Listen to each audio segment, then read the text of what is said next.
বলতেছে যে তোর মতন বেডিরা আমি তুলে নিয়ে দর্শন করবো, তোকে টুকরা টুকরা করে আমি নদীতে বাসা দিব। কুলসুমা বেগম স্বামী সহায় সম্বলহীন এক অসহায় নারী।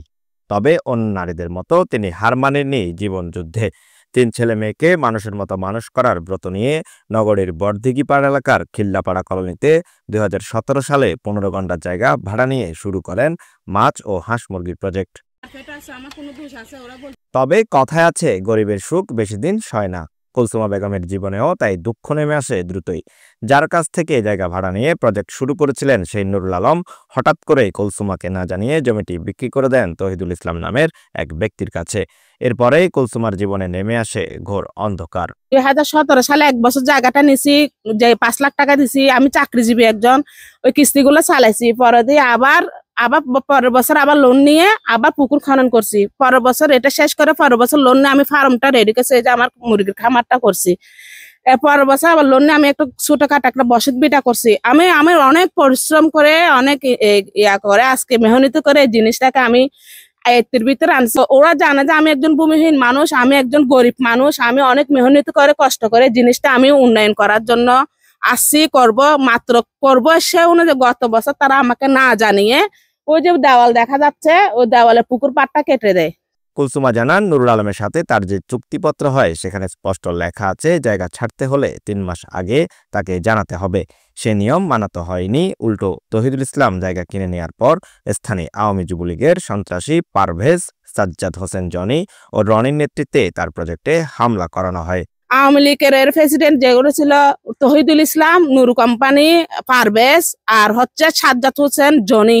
সেটা হচ্ছে যে বড়দিঘির পাড় আরফাত হোটেলের মালিক রনি এবং জনি, যেটা বড় হোটেলের মালিক। আর নুরুল আলম হচ্ছে যে বড় বড় গার্মেন্ট যেগুলো বড়দিঘির পাড়া আছে ওদের মালিক। আর তহিদুল ইসলাম হচ্ছে, আমি শুনছি কিন্তু অলরেডি আমি জানি না, তহিদুল ইসলাম হচ্ছে আগ্রাবাদ মা শিশু হসপিটালের ডাইরেক্টর। ওরা আমাকে না জানিয়ে আমার ওই পুকুরটা কেটে দিছে। কেটে দেওয়ার পরে আমি জানি যে শুনতে পাই যে আমার অনেক ক্ষতি হয়ে গেছে। তখন আমি চাকরি করি, আমি আসি দেখতেছি আমার পুকুরটা কাটা। ওদেরকে বলতেছে যে আপনারা কেন আমার পুকুরটা কাটলেন, কেন আমার ফার্ম গুলো ভাঙচুর করলেন। আমি না থাকা অবস্থা বলতেছে যে এটা আমরা কিনছি। তো আমি বলছি কার থেকে কিনছেন?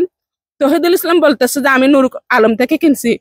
আমি বলছি নুর আলম থেকে তো আমি সরকার এখন না করা পর্যন্ত আমি এই জায়গাটা ক্রয় করছি, তাহলে ভাড়া নিছি, আমি ওনাকে ভাড়া দিচ্ছি নি, তো ওনার ভাড়া তো আমি বাজায় রাখি নাই। তাহলে আমাকে বলে তো জায়গাটা বিক্রি করার দরকার ছিল। আমাকে না জানিয়ে জায়গাটা তারা বিক্রি করে ফেলছে। আমাকে অন্তত একটু বলতে পারতো যে জায়গাটা আপনি নিতে পারবেন কিনা, আমরা বিক্রি করতেছি। ঠিক আছে, বিক্রি করছে, কিন্তু ভাঙচুর করে আমার কেন এত লাখ টাকা ক্ষতি করছে। জানা যায়, বিষয়টি নিয়ে কুলসুমা স্থানীয় জনপ্রতিনিধি ও আদালতের দ্বারস্থ হলে আদালত লিগ্যাল এইডের মাধ্যমে বিষয়টির সমাধানের নির্দেশ দেন। লিগ্যাল এইড কুলসুমাকে 17 লাখ টাকা ক্ষতিপূরণ দেওয়ার নির্দেশ দিলেও তা মানছে না তহিদুল ইসলাম গং। হচ্ছে যে আপনি লিগ্যাল এইডের বিষয়টা আপনি ভালো করে জানেন। আমি মানলে মানলাম, না মানলে কিছু করার নাই। লিগ্যাল এইডের ইয়েটা হচ্ছে এটা, লিগ্যাল এইডের দুই পক্ষকে ডেকে মীমাংসা করে দেওয়া, না মানলে ওনাদের কিছু করার নাই। এ বিষয়ে জানতে চাইলে জমির পূর্বের মালিক দাবি করা নুরুল আলম বলেন, বিষয়টি যেহেতু আদালতে চলে গেছে, আদালতের মাধ্যমেই সমাধান হবে।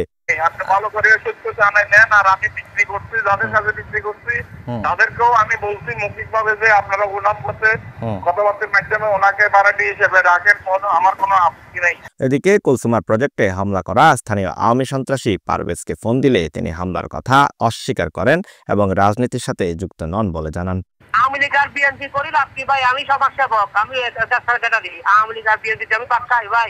এই অবস্থায় নিজের রুটি রুজির একমাত্র সম্বলটি নিজের কাছে রাখতে প্রশাসনের সুদৃষ্টি কামনা করেছেন অসহায় কুলসুমা বেগম। আমি সরকারের কাছে, ডক্টর ইউনূস স্যারের কাছে আমি চাচ্ছি, আমি একজন উদ্যোক্তা, আমি কিভাবে আমার পরিবার নিয়ে বেঁচে থাকবো, নাকি আমি মরে যাব।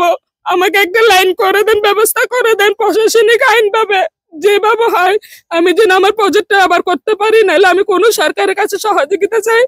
আমি এটাই জানি, কাজ আর কোনো কাজ জানি না। এটা নিয়ে যা আমার বাচ্চাদেরকে নিয়ে আমি থাকতে চাই। স্বামীহারা উদ্যোক্তা কুলসুমা কি পারবে তার স্বপ্নের প্রজেক্টকে আরো বড় করতে, নাকি আইনের মার পেঁচে পড়ে তাকে ছাড়তে হবে প্রজেক্ট? এই প্রশ্নের উত্তর হয়তো সময়ই দেবে। Desk report, news BD 24।